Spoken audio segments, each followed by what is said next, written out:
The countdown to kickoff is on. Alabama and Georgia State get things underway in just about 2.5 hours. We get things started right now. Coming up on Crimson Tide Kickoff, who says it has to be Saturday to play football? Some are excited about the change. Some need more inspiration. Some are not so much as concerned as when the game is, but where it is. Some plan to do schoolwork on Saturday. Some still plan to play. I don't know about you, but this is getting confusing. Well, you know, today's like Wednesday if we're playing on Saturday, but yet it's sort of a Monday practice. Well, that certainly helped. So try to follow along. Thoughts are going forward, while also going back. I didn't say backside. Crimson Tide Kickoff, next.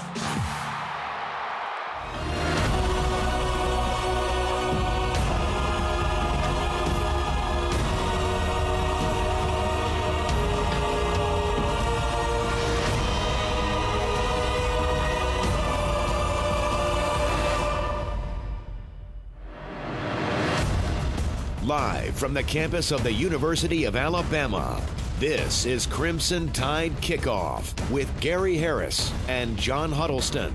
Brought to you by AT&T and by Alpha Insurance. And you're looking at the view high above Bryant-Denny Stadium, where in just a little while, Alabama and Georgia State will kick things off in a rare Thursday night game. Across the way on the quad, things are already busy as Alabama fans gather on this wonderful November evening. And good afternoon, everybody. Alongside John Huddleston, I'm Gary Harris, and this is Crimson Tide Kickoff presented by Alpha Insurance and AT&T, the official wireless communications provider for Crimson Tide Athletics. AT&T, rethink possible. And John, my body clock's off quite a bit. Normally, we're up here on a Saturday morning at 8 a.m. Now it's Thursday afternoon at 4 o'clock, but I will tell you this, it does feel like football. And looking at the people behind us, Thursday, Saturday, Monday, when Alabama plays, it's a happening. Yeah, it's game day here in Tuscaloosa. I know you really hate not getting up at 6 a.m. on Saturday morning. But, yeah, if you're tuning in for First at 4 today with Claire Stewart and Robert Stevenson, they'll be back tomorrow at their regularly scheduled time. If this is the first time that you're watching our program, we hope you'll hang around for the next hour, because we'd like to talk about a lot of different things concerning Alabama football, and a lot to talk about today as well, Gary. Yeah, coming up on the program today, Chase Goodbread, Alabama beat writer for the Tuscaloosa News, will join us to talk about today's game, and we'll also ask him about the Iron Bowl that's coming up a week from tomorrow. Plus, the starting fullback on the 1992 Alabama National Championship team, Martin Houston, will be here. He'll talk about his life, his ministry, and a special event that he's got coming up on Saturday night involving Saran Stacy, a Heroes of Faith banquet that you want to make sure and learn all about. Plus, why did an NBA executive co-author a book on Bear Bryant's leadership skills? We'll talk to the man himself and ask him that question, so you'll find out why. But first this afternoon, Alabama and Georgia State square off in about 2.5 hours from now. This is the first year of existence for the Panther football program, and it is led by none other than former Alabama head man Bill Curry. The GSU coach and his players arrived in Tuscaloosa on Wednesday afternoon, and one of their first stops was at the Bryant Museum. The team toured the facility and learned about the history and the tradition of the Tide program. Coach Curry, of course, knows about the tradition firsthand and wanted to give his team a glimpse at what they'll see tonight.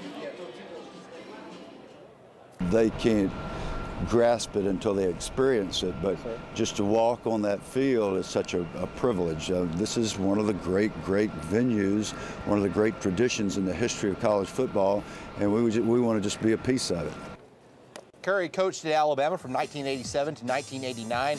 It's not the first time, though, that he's been back in Bryant-Denny Stadium since leaving Bama. Curry led the Kentucky Wildcats against the Tide in 1996 and lost 35-7. And we will be hearing more from the coach later in the program. He'll tell us about how he feels lucky to be back in Tuscaloosa today, what it's like to build a football program from scratch, and why he chose to schedule Alabama in its first year of existence. Gary? Well, this is the first time since 2001 that Alabama has played a Thursday night game. That game in 2001 was at Legion Field in Birmingham against the Southern Mississippi Golden Eagles. Now, that game was originally supposed to be played on a Saturday, but of course in 2001 we had the terrorist attacks on September the 11th. The games following that Saturday, most of them around the country, were postponed, and Alabama played on a Thursday night late in the season. Now, You might not have thought that you'd ever see a Thursday night game at Bryant-Denny Stadium, but it happened because Alabama trying to give itself a little more time to prepare for Auburn in the Iron Bowl, and Georgia State happy to play Alabama on any night of the week. This is an excellent opportunity for them, even in their first year, to play on the big stage, and Alabama will have to play very poorly and Georgia State very well just to make this game competitive. But don't tell Nick Saban that, and don't even talk to him about the Iron Bowl coming up next Friday. I think in games like this, you know, we always want to be concerned about playing to our standard. We always have a tremendous amount of respect for the team that we're playing. That's what our focus is. That's what we're concerned about this week. We're not concerned about anything else. We're not concerned about anybody else, but the team that we play this week. And technically, we need to prepare well and do what we need to do. I mean, this team played overtime against Jacksonville State, who beat Ole Miss. Everybody knows that we're supposed to take it one game at a time. Respect every opponent, never overlook any opponent. So everybody knows that. That's how we've been doing it ever since, you know, I've been here. Like we talked about, it's been a while since Bama played on a Thursday night, and it really throws the whole week out of whack in regards to practice. You see the normal schedule, practice on Monday through Thursday, meetings and a final walkthrough on Friday before playing the football game on Saturday. But when the game moves to a Thursday, Nick Saban says Wednesday becomes Monday, and the Tide has a lot less time to practice. The good news is, though, that they'll get more time, as we mentioned, to prepare for Auburn in next Friday's Iron Bowl. And the Thursday night game is also a little bit different, John, for the fans, obviously. Yeah, Gary, you know, schools around the Tuscaloosa area closed down early today. Some businesses let their employees go early. But UA Game Day officials tell us there are a number of folks who have tickets and who just can simply not make it to the game because of previous midweek engagements. And we've heard some fans that just can't get off work, can't make their way to Tuscaloosa on a Thursday, and so they're giving away their tickets to others. And if you do that, and we hope you will, if you can't come, please ask the person that you're giving your tickets to go to uagameday.com. So once again, that is uagameday.com. If you're about to leave, log on real quick, check it out. They've got a lot of good tips on traffic, parking, and other things. And you can see there that a live look from our tower cam shows that University Boulevard is shut down between Campus Drive and 2nd Avenue, and there are various other road closures. So be sure to log on, take a look before you leave the house. And, John, weather certainly could be a factor tonight. We've had rain this morning. We've got clouds and wind, and it's supposed to get chilly. That's why we bring in the third member of our team, a guy that's a very important member this afternoon with all that's happening in the weather. Here's meteorologist Richard Scott.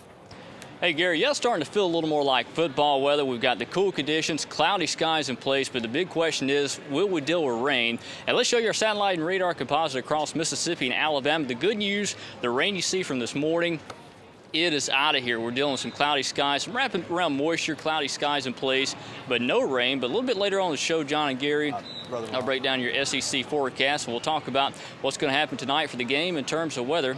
Back to you guys. Appreciate it as always, Richard. Look forward to hearing more from you later on. Straight ahead, he played on the 1992 National Championship team, but now Martin Houston has devoted his life to a ministry. He'll be along to tell us about a very important event he's got coming up in just a couple of days. Plus, Gary, the Iron Bowl is next week. We'll preview the game with Tuscaloosa News beat writer Chase Goodbread. Also bring you the very latest in quarterback Cam Newton's situation. You're watching Crimson Tide Kickoff presented by AT&T and Alpha Insurance.